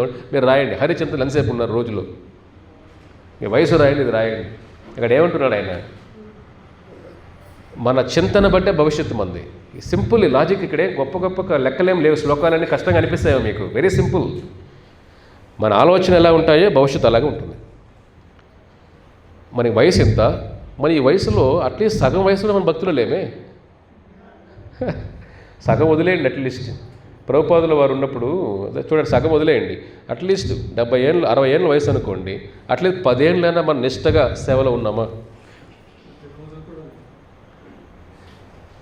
మన వయసుకి ఒక 30 ఏళ్ళ వయసు అనుకోండి, 40 ఏళ్ళ వయసు, 40 ఏళ్ళు మనం ఏం చేస్తాం చిన్నప్పటి నుంచి? భవిష్యత్తు ఎలా ఉంటుంది? ఇంకా భవిష్యత్తు ఏమిటి? అతి భయంకరంగా ఉంటుంది. ఇది మన చేతుల్లోనే ఉంది. ఇది జంతువులు మనలా కష్టపడట్లేదు. జంతువులకు కర్మ లేదు, గుర్తుపెట్టుకోండి. జంతువుల్లో కర్మ లేదు. జంతు జీవితాల కర్మలు పనిచేయవు, అది కర్మను అనుభవిస్తున్నాయి ఆల్రెడీ. ఒక మనిషి జీవితంలోనే కర్మను మార్చుకునే ఒక అవకాశం, కర్మలు తెలుసుకునే అవకాశం, కర్మలు మార్చుకునే అవకాశం, కర్మలను పోగొట్టుకునే అవకాశం. ఈ ఒక్క జీవితంలోనే కర్మలు మీరు మొత్తాన్ని కర్మ లేకుండా చేసుకోవచ్చు. ఇంకా ఏ దేహంలో, ఏ జంతు శరీరం, పక్షుల శరీరంలో కానీ కర్మలను మార్చుకునే శక్తి వాడికి లేదు. కృష్ణ అనే శక్తి వాడికి ఉందా? ఇప్పుడు భక్తి లేకుండా కర్మలు మార్చుకోలేమే. ఈ ఒక్క జీవితంలోనే మీ కొన్ని కోట్ల జన్మల మీద ఉన్న కర్మలన్నీ కూడా భస్మం అయిపోతాయి. కానీ మనం ఆ పని చేస్తున్నామా? అది ప్రశ్న వేసుకోవాలి. అది చేయలేనప్పుడు మీరు చేసే ప్రతి పని ఏమవుతుంది? మీ కర్మలో ఇంకా ఎక్కువ చేసుకుంటారు మీరు కర్మలు. ఇప్పుడు అదే చెప్పాను ఎన్నోసార్లు, మీకు పైన ఎంత కొండ ఉంది, కొండ తగ్గించుకోవాలి, బరువు కదా. మరేం చేస్తున్నాం? ఇంకా ఎక్కువ చేస్తున్నా. ఏం చదువు ఎక్కువ బరువు ఎక్కువైతే మనల్ని తొక్కేస్తుంది కదా బరువు. కానీ మానవ జీవితంలో కర్మలు తగ్గించుకోవడానికి మానవ జీవితం, కర్మలు లేకుండా చేసుకోవాలి. మోక్షం అంటే ఏమిటి? కర్మలు లేని జీవుడే మోక్షాన్ని పొందగలుగుతాడు. అంతే తప్ప మనం ధర్మ, అర్థ, కామ, మోక్షాలని చేస్తాం, లాస్ట్ మోక్షం వచ్చేస్తే రాదు. అట్లా ఇదేదో బలవంతంగా వచ్చేది కాదు. ఇది మమాభక్త్యా ప్రయచ్చతి అర్జున. ఎవరైతే ఈ భక్తి మార్గంలో నడుస్తారో అర్జున, వాళ్ళు నన్ను చేరుకుంటారు అర్జున. కాబట్టి వైకుంఠం తీసుకెళ్లే సంపద ఇది హరే కృష్ణ మహామంత్రం. కానీ మీరు ఇది 16 మాలలు చేస్తే మీ జీవితం టర్నింగ్ పాయింట్. ఇది యాక్చువల్లీ ఇది మీరు ఇన్ని సంవత్సరాలు ఏమన్నా కానీ ఫాస్ట్గా వెళ్ళిపోతాను ఫ్లైట్లో, ఆగమని ఆపట్ల. మీరు ఈ హరే కృష్ణ మంత్రం చేశారనుకోని ఏమవుతుంది? ఫ్లైట్ యమలోకం పోయే బదులు యూటర్న్ తీసుకెళ్ళి వైకుంఠం ఫాస్ట్గా వెళ్తుంది. ఇది మీ చేతుల్లో ఉంది. యూటర్న్ తీసుకోవద్దా? లేదు ప్రభు, ఒకరు చూసొద్దు యమలోకాలు అట్లా కొద్దిగా. మా తాత అతను అక్కడ కలిసి వస్తాం, ఒకరి బంధువులందరూ అక్కడే ఉంటున్నారు. అది కరెక్టే, అందరూ అక్కడే ఉంటారు. ఇప్పుడే లేటు. కాబట్టి ఇప్పుడైనా దీన్ని వదలొద్దండి. 16 మాలలు లేకుండా వైకుంఠం రాదు. ఆచార్యులు చెప్పిన నియమం ఇవన్నీ కూడా. మందు, కలియుగంలో మందు హరినామం. ఆ మందు ఎంత తీసుకోవాలో కూడా వాళ్ళు చెప్పాలి కదా, ఆచార్యులు చెప్పాలి కదా, శాస్త్రం చెప్పాలి కదా. మన ఇష్టంగా మందు తీసుకునేస్తామా? దగ్గు ఉందనుకోండి టానిక్ ఇస్తాడు, తీయగా ఉంటుంది, మొత్తం తాగేస్తామా? బాగుంది జ్యూస్లా. కానీ కరెక్ట్గా ఫాలో అవ్వాలి కదా. కాబట్టి హరే కృష్ణ మంత్రం కూడా ఇన్ని 16 మాలలు చేయాలి. మీరందరూ కూడా చేయాల్సింది ఏమిటి? ఏమి ఇన్ని రోజులు గతాన్ని మర్చిపోండి. ఇది టర్నింగ్ పాయింట్ మీకు ఇస్తున్నాడు కృష్ణుడు. మళ్ళీ అక్కడ మీరు ఆర్తనాదాలు, యమదూతలు ఎలా అంటే గరుడ పురాణం అంతా కూడా ఆర్తనాదాలు అంటే కొట్టి మరీ చెప్పారు కదరా బాబు. మీరు బతుకున్నప్పుడు ఇన్ని చెప్పారు, మీకు ఒక్కడైనా ఫాలో చేశారా? మీరు కుటుంబాన్ని గడిపేశారు కదా. భవిష్యత్తు చూడండి, భవిష్యత్తు ఎలా ఉంది. ఎంతసేపు ఏడుస్తారు మన గురించి? రోజు ఏడుస్తూనే ఉంటారా? ఇప్పుడు మీరే చూడండి, మీ అమ్మాయిని ఏడుస్తున్నారు రోజు. మీరు చెప్పండి, ఒక మాట చెప్పండి. వాళ్ళు కానీ మీరు పెంచి పెద్ద చేశారు కదా. మీ తల్లిదండ్రులు రోజులు ఎంతసేపు గుర్తుపెట్టుకుంటారు మీరు? చెప్పండి మీరే. మీ తల్లిదండ్రులనే మీరు ఎంతసేపు గుర్తుపెట్టుకుంటారు? లేదు కదా. ఒక బిడ్డ వస్తే ఇంకా తరం మారిపోయింది. ఇంకా మీరు అవుట్డేట్, ఇంకా ఉన్న అవుట్డేటే, ఉన్నా కూడా అవుట్డేటే. ఇంకా ఎక్స్పెక్ట్ చేశారనే మూర్ఖత్వం ఇంకా అది. వేరే తరం మారిపోయింది ఇంకంతే. వాళ్ళు వేరే ప్రపంచం వాళ్ళకి తయారు చేసుకునేసారు. ఇంకా పక్షి రెక్కలు వచ్చిన తర్వాత వదిలేరు అంతే. వేరే ఆ ప్రపంచం వచ్చేసింది. ఇంకా ఇది నా పక్షే నీకు పెంచాను కదరా, నీకు నేర్పించాను కదా ఎలా ఎగరాలో. వాడి జీవితం వేరే, ప్రపంచం వేరే. ఆ పక్షి మారిపోయింది, వేరే ప్రపంచం అది. కాబట్టి ఆ భావన రావాలి కదా. ఆ భావన రాకుండా ఎలాగా? ఎప్పటికైనా ఎంతసేపు పరిగెత్తిన వరకు పరిగెత్తు ఉంటా. పునఃచర్వితా చర్వనానం, నమిలిందే నమిలి రుచే ఉండదు దాంట్లో. మీరే చూడండి, ప్రహ్లాదుడు అంటాడు చర్వనానం, నమిలిందే రుచే ఉంటుంది. అది ఇప్పుడు ఇడ్లీ తిన్నారు, నమిలేశారు, మళ్ళీ తింటారా దాన్ని? చెప్పండి మీరే. నమిలిందనేది మళ్ళీ నమిలితే రుచి వస్తుందా? చెరుకు రసం పీల్చిన తర్వాత చెరుకులో మళ్ళీ చెరుకు పిప్పి తింటే రసం ఉందా? లేదు కదా. అదే ప్రహ్లాదుడు అంటాడు, ఈ భౌతిక ప్రపంచంలో మీరు ఎన్ని చేసినా సుఖం లేదు దాంట్లో, ఆనందం లేదు దాంట్లో. మీరేమనుకుంటారు? ఉందేమనుకుంటున్నారు, దాన్ని ఏమీ లేదురా బాబు. అది ఎంటీ బాటిల్, ఖాళీ బాటిల్ అది. కాబట్టి ఇన్ని నరక లోకాలు టర్నింగ్ పాయింట్ మీకు ఇస్తున్నాడు కృష్ణుడు ఇప్పుడు. కానీ 16 వాళ్ళు ఎందుకు చేయలేరు చెప్పండి మీరు? సంకల్ప బలం లేకుండా ఉంటే చేయలేదు, అంతేనా? ఇప్పుడు యమలోకల శిక్షలు తలుచుకున్న భయంతోనే చేయాలి కదా. అయ్యే మనకు స్వామి చాలు, ఎందుకంటే ఇక్కడ అక్కడే డిస్కౌంట్లు ఉండవు. మళ్ళీ ఇక్కడ ఇంత చేసాం అక్కడ చేసాం, డిస్కౌంట్లు ఏం రావు అక్కడ. ఆ బాధలు అనుభవించి తప్పదు ఎవరైనా కూడా. ఎందుకు చెప్తానంటే మీరు ఆ యమలోక బాధలు మనకు తెలియదు కాబట్టే మనం ఏమనుకుంటున్నా దాని గురించి ఆలోచించట్లేదు. మన చింతన అంతా ఈ లోకం గురించే ఉంది చింతన. భక్తి ఏమిటి? భవిష్యత్తు గురించి చింతన ఉండాలి కదా. ఇప్పుడు ఈ లోకంలో కూడా మీరు ఈ జన్మలో కూడా పుట్టినవాడు భవిష్యత్తు ఆలోచిస్తున్నారు కదా. కానీ మన భవిష్యత్తు ఎక్కడ ఆగిపోతుంది? రిటైర్మెంట్ వరకు ఆగిపోతుంది, అంతే కదా. 70 ఏళ్ళు ఆగుతుంది అంతే. భవిష్యత్తు అంటే ఏమిటి? 70 ఏళ్ళు బాగుంటే చాలు, ఇదే మన భవిష్యత్తు.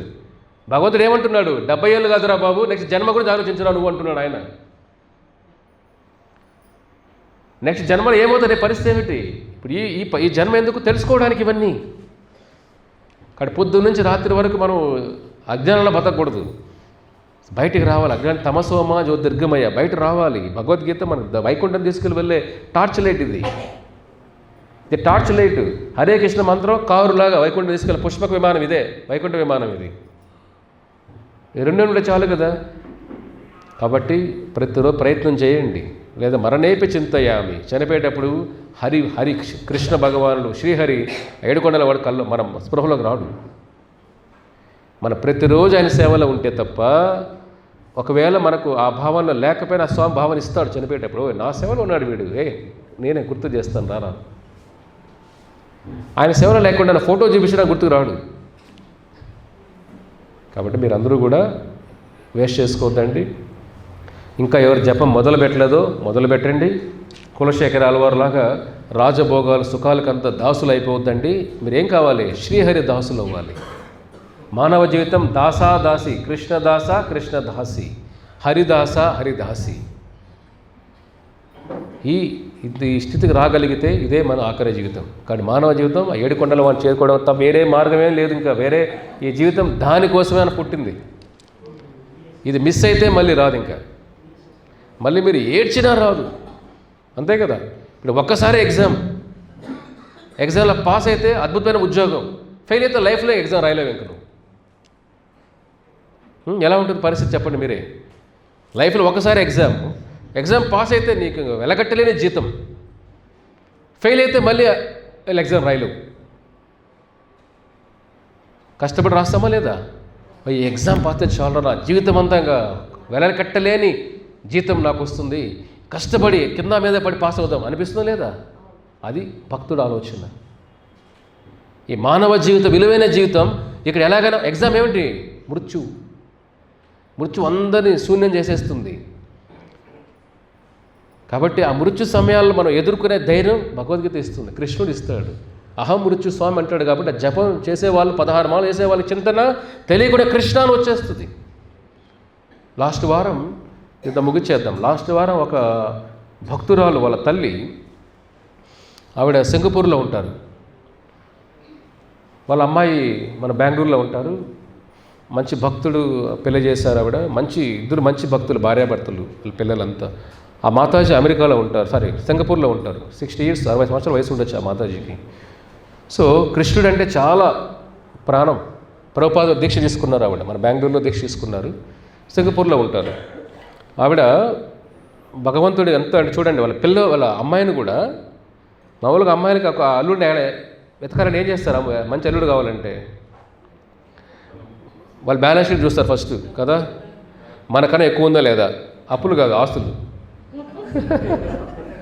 అవునా కదా. అప్పులు ఎక్కువ ఇస్తారో లేదు కదా, ఆస్తులు ఎక్కువ ఉండాలి. అన్నీ లెక్కలు వేస్తారు కదా, ఎంత వాళ్ళకి వ్యాపారాలు ఏమున్నాయి ఇవన్నీ ఎంత లెక్కలేసి మనం ఒక అమ్మాయిని బయట ఒక సమాజం అబ్బాయికి పెళ్లి చేస్తారు. గుణాలను తర్వాత గుణాలు చూస్తారు కొంతవరకే, తెలియదు పూర్తి వాడికి తెలియదు కదా. ఈవిడేం చేస్తారు, వాళ్ళ అమ్మాయిని మంచి భక్తుడికి ఇచ్చి పెళ్లి చేస్తారు. మన టెంపుల్లోనే బ్రహ్మచారిగా ఉన్నారు, ఆయనకు గృహస్థుడు అయ్యాడు, ఆ అబ్బాయికి ఇచ్చి పెళ్లి చేశారు. అర్థమవుతుందా? అంటే మంచి భక్తుడు అంతే, ఆస్తులు గీసులు ఏమీ లేవు. ఆవిడ అంత సేవ చేస్తున్న కృష్ణుడికి ఒక 3 days ముందు ఏమైందంటే, ఆవిడ సడన్గా హార్ట్ అటాక్ వచ్చింది ఆవిడకి సింగపూర్లో. హార్ట్ అటాక్ వస్తేనే ఇంకేం లేదు, ఆవిడ కృష్ణుడే కృష్ణ అనేది శరీరం అక్కడే వదిలిపోయింది, చనిపోయారు. 2 days ముందు తీసుకొచ్చారు బెంగళూరుకి ఆవిడని, మాతాజీని. భక్తులందరూ వెళ్ళారు, భజనలు చేశారు, కీర్తన చేశారు. చూడండి, శరీరాన్ని ఇండియాకి తీసుకొచ్చారు. అంటే ఆ మృత్యు సమయంలో ఏమైంది? మరణేపి చింతయామి. ఎందుకని? ఆవిడ జీవితం అంతా కృష్ణుడు ఉన్నాడు కదా. మన జీవితం అంతా కృష్ణుడు ఉంటే చనిపోయే టైంలో కృష్ణుడు ఉంటాడు. మన జీవితం అంతా మనమే ఉన్నామంటే మృత్యు సమయాల్లో మనమే ఉంటాం. కాబట్టి మన జీవిత కృష్ణమయం చేసుకోవాలి, వైకుంఠమయం చేసుకోవాలి. ఆవిడ మృత్యు సమయాల్లో ఆయనే గుర్తొస్తాడు మనకు. కాబట్టి 16 మాలలు మీరు ఆ స్థితికి రావాలి. ఆవిడ దీక్ష కూడా తీసుకున్నారు. గురువు లేకుండా, ఆచారం లేకుండా మోక్షాన్ని పొందలేరు ఎవరు కూడా. అపసంప్రదాయ విహీన మంత్ర నిష్ఫల. ఆ యోగం రాదు. మళ్ళీ ఇంకో జన్మ తీసుకోవాలి, వైష్ణవ ఆచార్యులకు శిష్యులు అవ్వాలి, మళ్ళీ దీక్ష తీసుకొని వైకుంఠం అడుగు పెట్టాలి. ఇది ప్రాసెస్, ఇది భగవంతుడు ఇచ్చిన ప్రాసెస్, సంప్రదాయాలు. ఇది మనం మనకు షార్ట్కట్ లేవు ఇక్కడ. కానీ 16 మాలలు అందులో ప్రయత్నం చేయండి. దీనికైనా డబ్బులు అవసరమా? సమయం పెట్టాలంతే కదా. ఒక రోజుకి 2 గంటలు సమయం పెడితే మోక్షం వచ్చేస్తుంది. అంతేనా? రోజుకి 2 గంటలు చదివితే టాపర్ అయిపోతా అంటే ఒక ఉద్యోగం వస్తుందంటే చదవరు మీరు? చెప్పండి. రోజుకి 2 గంటలు చదివితే మీకు 100 కోట్లు చదవరు మీరు? మీరు రోజుకి 2 గంటలు జపం చేస్తే డైరెక్ట్గా లక్ష్మీపతి, వైకుంఠపతే ఆయన లోకాన్ని చేరుకునే అదృష్టం మీకు వస్తుంది. 2 గంటలు కష్టపడితే రోజుకి చాలు. అవునా కాదా? 2 గంటలు వైకుంఠం అంటే చేయాలా వద్దా? మీకే రోజు జపం చేయని చెప్పట్లేదు. 24 గంటలు 2 గంటలు జపం చేయండి, 20 గంటలు మీకోసం ఉండండి.